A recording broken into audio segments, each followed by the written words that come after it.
तो प्यारे कार्यकर्ता और प्रेस के हमारे मित्रों, आप सबका यहाँ बहुत बहुत स्वागत। और जो युवा यहाँ दिख रहे हैं, बच्चे जो दिख रहे हैं, आपका भी यहाँ स्वागत।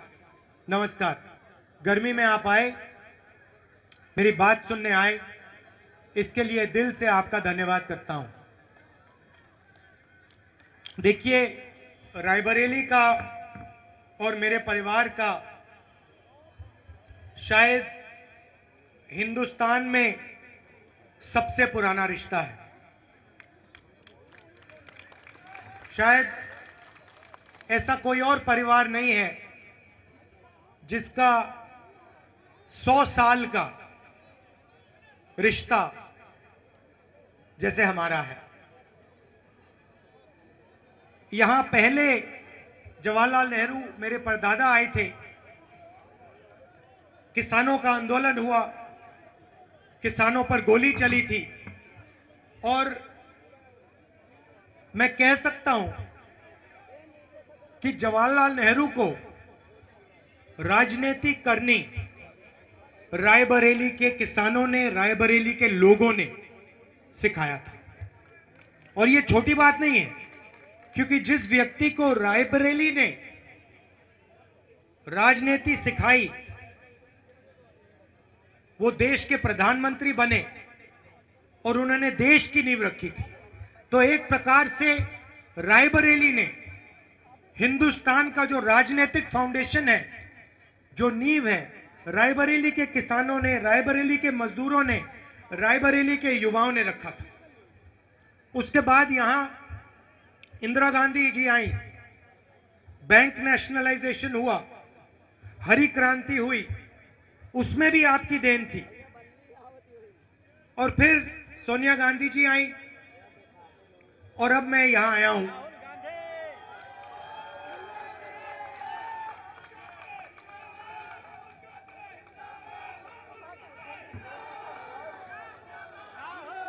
और देखिए, राजनीतिक रिश्ता एक होता है, मगर पारिवारिक मोहब्बत का रिश्ता भी दूसरा होता है। और मैंने 4000 किलोमीटर कर कर नफरत के बाजार में मोहब्बत की दुकान खोली, और मोहब्बत की दुकान छोड़ो, आपने यहां मोहब्बत का मॉल खोल दिया है, सुपरमार्केट खोल दी। तो मुझे बहुत अच्छा लग रहा है कि मैं आपकी सेवा के लिए यहां आया हूं। आपके दिल में जो है, आपके जो सपने हैं, उनके लिए आपके साथ लड़ने आया हूं। और आपने इतने प्यार से, मोहब्बत से मेरा स्वागत किया है, तो इसका धन्यवाद करता हूं आपसे। देखिए, रायबरेली में हमने काफी काम किया। मीडिया के दोस्त, मैंने मीडिया को दोस्त कहा, 2-3 यहां हैं, हमारे मीडिया के मित्र हैं, मुस्कुरा रहे हैं, चेहरे दिख रहे हैं।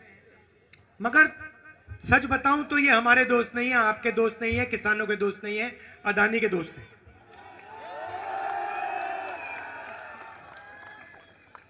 ये जो हैं, ये जो स्ट्रिंगर हैं, जो ये कैमरामैन है, ये बेचारे, इनकी गलती नहीं है। इनको सैलरी लेनी है, बच्चों को पालना है, तो इनकी गलती नहीं है।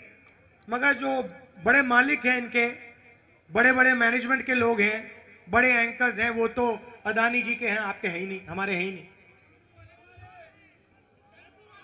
हाँ, वो 24 घंटा नरेंद्र मोदी जी का चेहरा दिखाएंगे। कभी आपने मीडिया में किसान देखा है? टीवी पे कभी किसान को देखा? मजदूर को देखा? ये जो यहां बेरोजगार युवा हैं, उनको देखा कभी टीवी पे? टीवी देखो तो ऐसा लगता है भैया हिंदुस्तान में तो गरीबी नहीं है, बेरोजगारी नहीं है, महंगाई नहीं है, कुछ नहीं है। और सड़कों पे जाओ, सबसे बड़े मुद्दे महंगाई, बेरोजगारी, भागीदारी। रायबरेली अमेठी में काफी काम किया। रायबरेली में डिस्ट्रिक्ट हॉस्पिटल बनाया, लालगंज रेल कोच फैक्ट्री दी, NTPC thermal power station, AIIMS जिसको बीजेपी ने बंद कर रखा है, स्टॉल कर रखा है, स्पाइस पार्क जो बीजेपी ने बनने नहीं दिया, Sharda canal, Ganga bridge, Rajiv Gandhi Institute of Petroleum Technology, Rashtriya Udan Academy, NIFT, footwear design development institute. और जब यूपीए की सरकार थी, अमेठी और रायबरेली में हाईवे के जाल बिछा दिए थे हमने। अमेठी को, रायबरेली को बाकी हिंदुस्तान से जोड़ा और पूरे रायबरेली अमेठी का जबरदस्त फायदा हुआ। मगर मीडिया वाले ये बात नहीं कहेंगे। मीडिया वाले आपको अदानी अंबानी की शादी दिखाएंगे। देखिए आपने अंबानी की शादी देखिए, 10 करोड़ रुपए की घड़ी, करोड़ों रुपए के लहंगे, दुनिया के सारे फिल्म स्टार,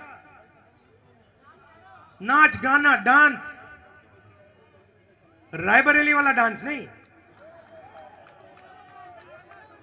हां वो पैसे से खरीदा वाला डांस। बात सही की आपने। तो मीडिया वाले नरेंद्र मोदी का चेहरा, अदानी का चेहरा, अंबानी का चेहरा।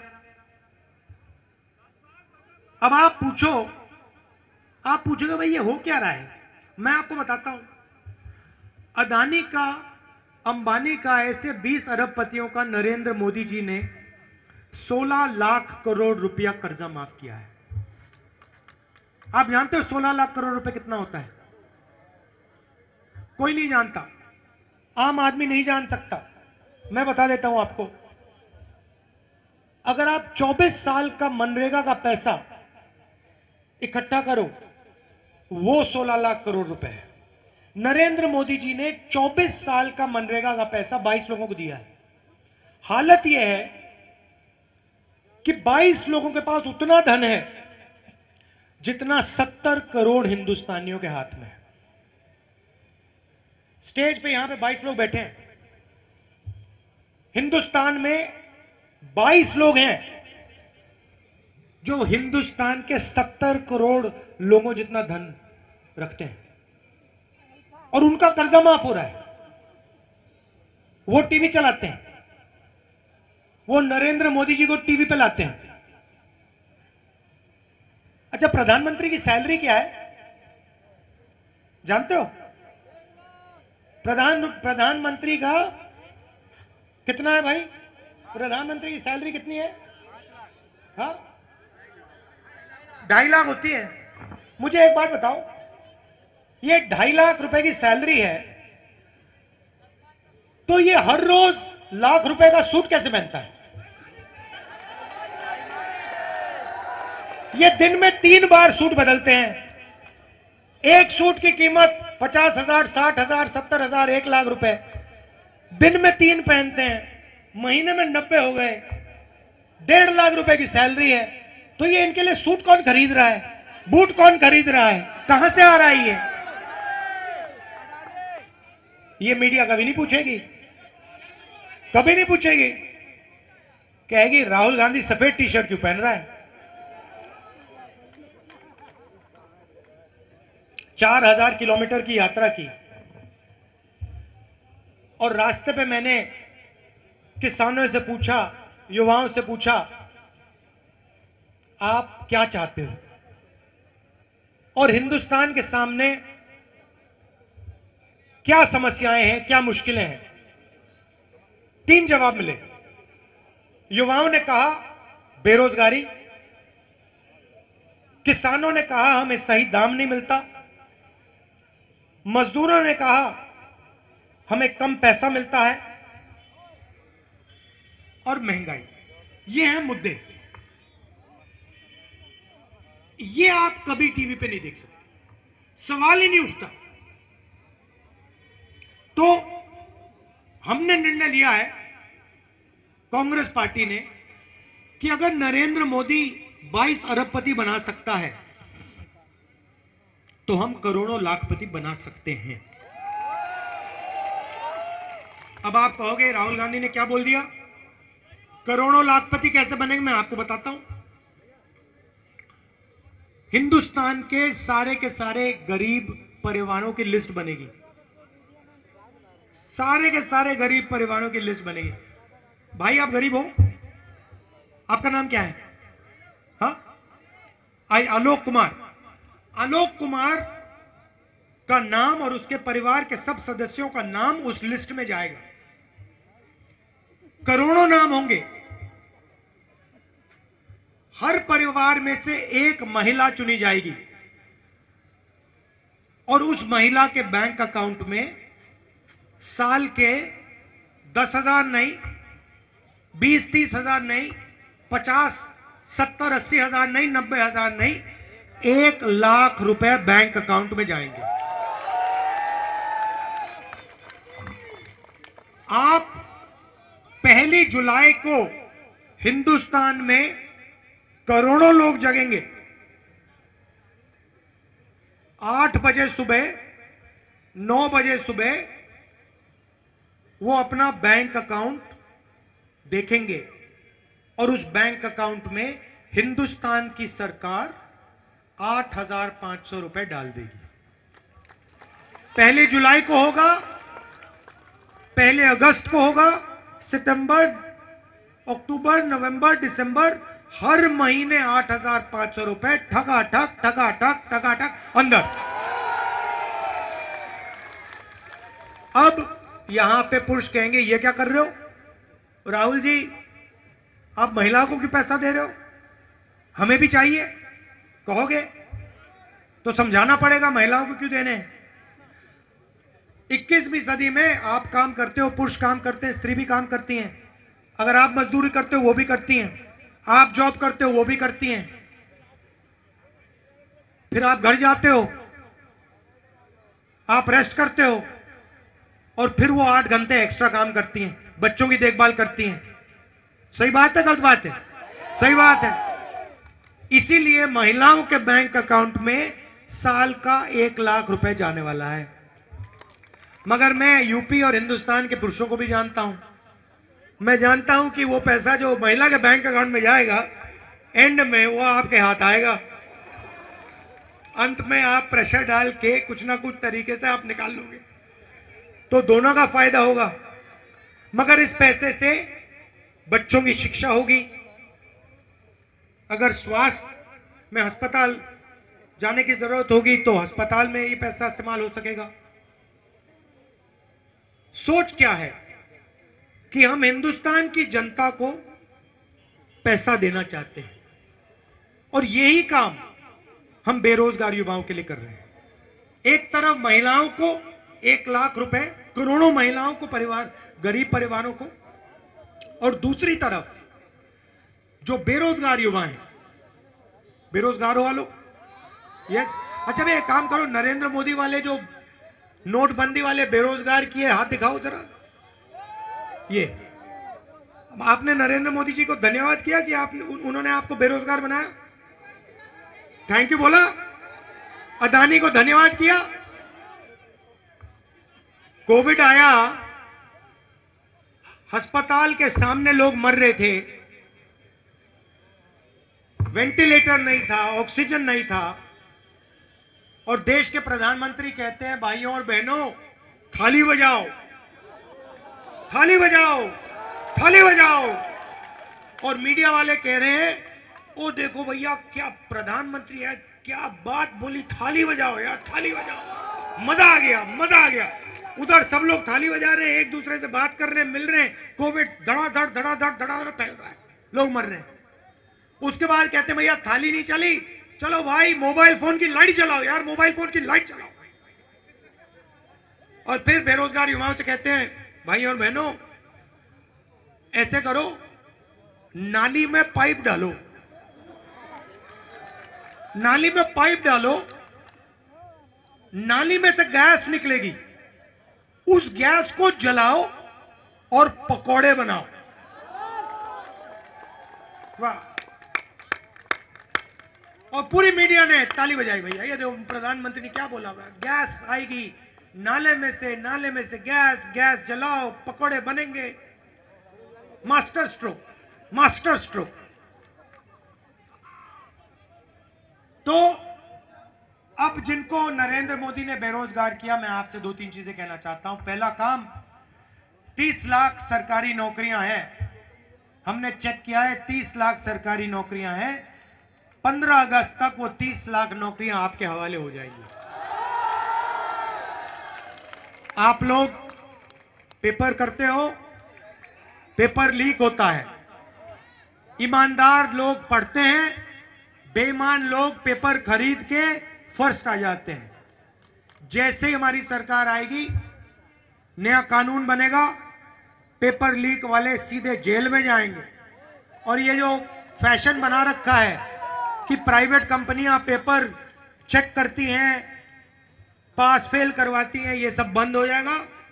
पेपर होगा तो सरकारी इंस्टीट्यूशन, सरकारी कंपनी पेपर चेक करेंगी, पास फेल वो डिसाइड करेंगी। अब तीसरी मजे की बात, जो शायद किसी सरकार ने, दुनिया की किसी सरकार ने आज तक नहीं किया, क्रांतिकारी काम। हम हिंदुस्तान के सारे बेरोजगार युवाओं को पहली नौकरी पक्की का अधिकार देने जा रहे हैं। बोलूंगा। कॉलेज, यूनिवर्सिटी, डिप्लोमा होल्डर्स को एक अधिकार मिलेगा, अप्रेंटिसशिप का अधिकार। 1 साल की नौकरी मिलेगी, गारंटी, बेहतरीन ट्रेनिंग मिलेगी, साल का 1 लाख रुपया, महीने का 8,500 रुपए बैंक अकाउंट में ठकाठक। अब होगा क्या? महिलाओं को, गरीब परिवारों को हमने पैसा दिया, बेरोजगार युवाओं को हमने पैसा दिया, उनकी ट्रेनिंग हमने करा दी। ये नौकरी पब्लिक सेक्टर, प्राइवेट सेक्टर, अस्पतालों में, सरकारी अस्पतालों में, कॉलेजेस, यूनिवर्सिटीज में मिलेगी, सरकारी ऑफिसेज में मिलेगी। अब हमने गरीबों के जेब में पैसा डाल दिया, बेरोजगार युवाओं के जेब में पैसा डाल दिया, उनको ट्रेनिंग दे दी। नरेंद्र मोदी ने अरबपतियों के जेब में पैसा डाला, उस पैसे से उन्होंने क्या किया? अमेरिका में जमीन खरीदी, दुबई में जमीन खरीदी, दुबई में बिजनेस खोला, बड़ी बड़ी गाड़ियां खरीदी। मगर जब हम गरीबों को पैसा देंगे, आप क्या करोगे? आप शर्ट खरीदोगे, पैंट खरीदोगे, जूता खरीदोगे, स्कूटर खरीदोगे, ठीक है? जैसे ही आप ये माल खरीदना शुरू करोगे, वैसे ही हिंदुस्तान की सारी बंद फैक्ट्रियां खुल जाएंगी, शुरू हो जाएंगी, काम करना शुरू कर जाएंगे। आपके जेब में पैसा जाएगा, आप माल खरीदोगे, आप शर्ट खरीदोगे, पैंट खरीदोगे, फैक्ट्रियां चालू हो जाएंगी, फैक्ट्रियों में आपको रोजगार मिलेगा, आपको रोजगार मिलेगा और पैसा आएगा, और माल खरीदोगे और फैक्ट्रियां खुलेंगी। और पहली बार 10 साल में पहली बार मेड इन इंडिया सचमुच में मेड इन चाइना का मुकाबला करेगा। मैं चाहता हूं कि ये देखो, ये फोन है, इस फोन के पीछे और ऐसे लाखों फोन के पीछे मेड इन चाइना लिखा हुआ है, राइट? हमारा सपना था, आईटीआई का सपना था कि हम यहां पे मेड इन इंडिया लिखें फोन के पीछे। यही सपना मैं पूरा करना चाहता हूं। इस फोन के पीछे made in India, made in Raebareli, made in Amethi, made in Uttar Pradesh. और इसका पहला कदम अप्रेंटिसशिप का अधिकार, पहली नौकरी पक्की, बैंक अकाउंट में 1 लाख रुपए और बेहतरीन ट्रेनिंग। अब यहां पे किसान होंगे, वो कह रहे होंगे कि भाई राहुल गांधी ने महिलाओं की बात कर दी, युवाओं की बात कर दी, हमारी बात नहीं की। सबसे पहले ये जो अधिकार है पहली नौकरी का, ये आपके बेटे को भी जाएगा, बच्चियों को भी जाएगा। जो गरीब परिवारों को पैसा मिल रहा है, उससे आपको भी फायदा होगा। मगर आप हिंदुस्तान की रीढ़ की हड्डी हो, इसलिए स्पेशल काम आपके लिए करना पड़ेगा, किसानों के लिए। अब भारत जोड़ो यात्रा में किसानों ने मुझे 2 बात बोली। पहली बात कही कि देखिए राहुल जी, हम कुछ भी मार्केट में खरीदते हैं कम से कम दाम का होता है, चिप्स पैकेट का दाम लिखा होता है, मगर जब हम अपना माल बेचते हैं हमें सही दाम नहीं मिलता। इसलिए पहला काम हम हिंदुस्तान के किसान के लिए कर रहे हैं, कानूनी मिनिमम सपोर्ट प्राइस जिससे हिंदुस्तान के सारे किसानों को धान के लिए, गेहूं के लिए, शुगर केन के लिए, आलू के लिए कम से कम दाम सरकार दिलवाएगी। और दूसरा काम, अरबपतियों का नरेंद्र मोदी ने कर्जा माफ किया, किसानों का हम कर रहे हैं। मीडिया वाले जो लिखना है लिख लो, जो लिखना है लिख लो। हमने मनरेगा किया था, इन्होंने कहा मजदूरों की आदत बिगाड़ रहे हैं। हमने किसानों का कर्जा माफ किया था, ये कहते हैं किसानों की आदत बिगाड़ने हैं। नरेंद्र मोदी अदानी को लाखों करोड़ रुपए कर्जा माफ करके देता है, ये कहते हैं विकास हो रहा है। देखो देखो विकास हो रहा है। अरबपतियों को फायदा होता है, विकास कहते हैं उसको। किसानों को फायदा करते हैं, मजदूरों को फायदा करते हैं, बेरोजगार युवाओं को फायदा होता है, कहते हैं देखो आदत बिगाड़ रहे हैं। तो जो लिखना है लिखो। आप अदानी के हो, आप हमारे नहीं हो, किसान के नहीं हो, मजदूर के नहीं हो, आप अरबपतियों के हो। हमें जो करना हम करने जा रहे हैं। सही बात रही मजदूरों की, आशा और आंगनवाड़ी में जो महिलाएं काम करती हैं उनकी आज 250 रुपए मिलता है मनरेगा के लिए। जून 4 के बाद 400 रुपए हो जाएगा। और आंगनवाड़ी और आशा महिलाओं की आमदनी जून 4 के बाद दुगनी हो जाएगी। तो ये मैं आपसे कहना चाहता था। देखिए, आपने आज इतने प्यार से मेरा स्वागत किया, मोहब्बत से, दिल से, आपने दिल खोल के स्वागत किया, पारिवारिक स्वागत किया। जैसे घर में मेरी बहन मेरा स्वागत करती है या मेरी मां मेरी स्वागत करती है, वैसा स्वागत आपने किया है। और यहां पे मैं विपक्ष के बारे में कुछ कहना नहीं चाहता हूं, मगर एक बात जरूर कहूंगा, आपको किसी से डरने की जरूरत नहीं है। ये रायबरेली है, ये अंग्रेजों से नहीं डरे, यहां के लोग अंग्रेजों से नहीं डरे। ड्राइवरों की बात करता हूं, अभी बताता हूं। आपने बोला मैनिफेस्टो में हमने लिखा हुआ है, अभी बताता हूं। तो आपको किसी से डरना नहीं है। आपने अंग्रेजों को हराया है, आपने देश को रास्ता दिखाया है, और आने वाले समय में आप उत्तर प्रदेश और देश को रास्ता दिखाने जा रहे हो। मैं बता रहा हूं आपको। तो आपको किसी से डरना नहीं है, गुंडों से डरना नहीं है, दबना नहीं है, और ध्यान नहीं भटकना आपका। अब आपने ड्राइवर की बात की। आजकल ये जो उबर के ड्राइवर हैं, ओला के ड्राइवर हैं, ये जो गिग वर्कर्स हैं, ये 21वीं सदी के बंधुआ मजदूर हैं। नया सिस्टम बनाया है, इनको कभी भी निकाला जा सकता है, इनको कम से कम पैसा मिलता है, इनको कोई पेंशन नहीं मिलती, कोई सोशल सिक्योरिटी नहीं मिलती। हम कानून ला रहे हैं कि हिंदुस्तान के सारे उबर ड्राइवर, ओला ड्राइवर जो गिग वर्कर का काम करते हैं, डिलीवरी का काम करते हैं, उन्हें ये जो बड़ी कंपनीज हैं, उन्हें ये कंपनीज पेंशन देंगी। हर ट्रांजैक्शन में से थोड़ा सा पैसा इनके लिए काटा जाएगा और इनके भविष्य के लिए रखा जाएगा। और इनको पहली बार, दुनिया में शायद पहली बार, उबर ओला के ड्राइवर्स को जो डिलीवरी करते हैं उनको हम पेंशन देने जा रहे हैं। अच्छा, आखिरी बात आपने कही थी, जो शायद सबसे जरूरी बात है, अग्निवीर। रायबरेली के युवा 5 बजे सुबह, मुझे याद है, अमेठी आता था, रायबरेली आता था, सड़कों पे ये लड़के 5 बजे सुबह रनिंग करते थे, 4 बजे रनिंग करते थे, पुशअप करते थे, पुलअप करते थे, वेट ट्रेनिंग करते थे। क्यों? क्योंकि इनमें देशभक्ति की भावना थी। इनके दिल के अंदर एक आग थी, देशभक्ति की आग थी, और ये बॉर्डर पे जाकर देश की रक्षा करना चाहते थे। अब नरेंद्र मोदी ने 2 तरीके के जवान बना दिए। एक जो गरीबों का बेटा होगा, दलितों का, आदिवासियों का, पिछड़ों का, गरीब जनरल कास्ट परिवारों का बेटा होगा, माइनॉरिटी का बेटा होगा, और दूसरा जो अमीर घर का बेटा होगा।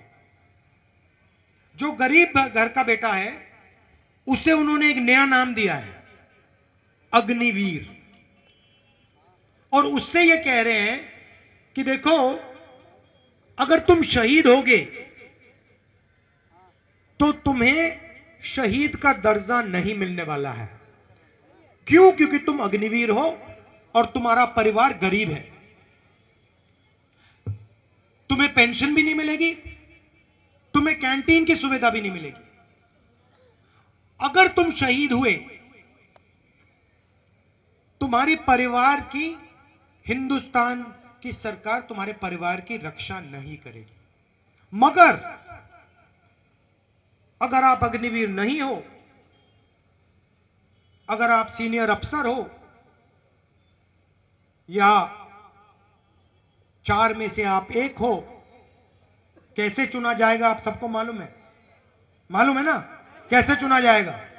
हाँ, अगर आप वो हो तो आपको पेंशन मिलेगी, शहीद का दर्जा मिलेगा, मेडल मिलेंगे, कैंटीन मिलेगी, और सरकार अंतिम क्षण तक आपके और आपके परिवार की रक्षा करेगी। मतलब सेना के अंदर इन लोगों ने 2 हिंदुस्तान, 2 तरीके के शहीद बना दिए। अभी ये मोदी ने क्यों किया? सबसे पहले आपको बताना चाहता हूं, हिंदुस्तान की सेना अग्निवीर के खिलाफ है। हिंदुस्तान की सेना अग्निवीर नहीं चाहती है। नरेंद्र मोदी और नरेंद्र मोदी के ऑफिस ने देश पर अग्निवीर योजना थोपी है। क्यों? क्योंकि नरेंद्र मोदी चाहते हैं कि जो पैसा जवानों के पेंशन में जाता है, जवानों की कैंटीन में जाता है, वो पैसा अदानी को डिफेंस कॉन्ट्रैक्ट के माध्यम से मिल जाए। यह सच्चाई है। आप पूछ लीजिए उनसे, ऐसी मीटिंग में कभी हाथ उठा के पूछे, मोदी जी एक बात बताइए, आपने अग्निवीर योजना बनाई, गरीबों से पैसा छीना, डिफेंस का बजट बढ़ता जा रहा है, आप जवान से पैसा छीन रहे हो, पैसा कहां जा रहा है? चुप हो जाएंगे।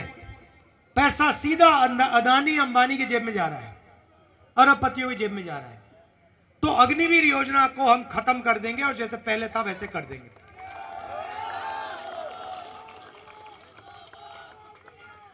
अच्छा, कल किसी ने यहां मुझे लिख के दिया, कल अमित शाह की मीटिंग में अजीब सी बात हुई। ये इन्होंने अपने मित्र को पीट दिया। ये पता नहीं कैसे हुआ। यहां पे कहा, कोई मुझे नोट दिया है कि कल अमित शाह की मीटिंग में एक जर्नलिस्ट को बीजेपी वालों ने पीट दिया। मतलब अपने ही दोस्त को मार दिया उन्होंने। अब क्यों मारा? क्योंकि उसने पूछा कि ये भैया, भीड़ को कितना पैसा मिला था मीटिंग में आने के लिए। तो शायद ये मीडिया वालों में एक ऐसा अच्छा मीडिया वाला मिल गया जो इनसे डरा नहीं, और उसको इन्होंने अमित शाह की मीटिंग में पीट डाला। यह है हिंदुस्तान की सच्चाई। पहले मोदी जी 400 सीट की बात करते थे, 400 पार, अब 150 भी नहीं बोल रहे। मैं आपको एक बात की गारंटी दे रहा हूं, रायबरेली की जनता लिख लो, जून 4 को नरेंद्र मोदी हिंदुस्तान का प्रधानमंत्री नहीं होगा। आप सबका दिल से धन्यवाद करता हूं। इतनी गर्मी में आप आए, मेरा इतना मूड सुधार दिया आपने, इतना अच्छा खुश कर दिया मुझे। दिल से आपका धन्यवाद। नमस्कार, जय हिंद, जय रायबरेली।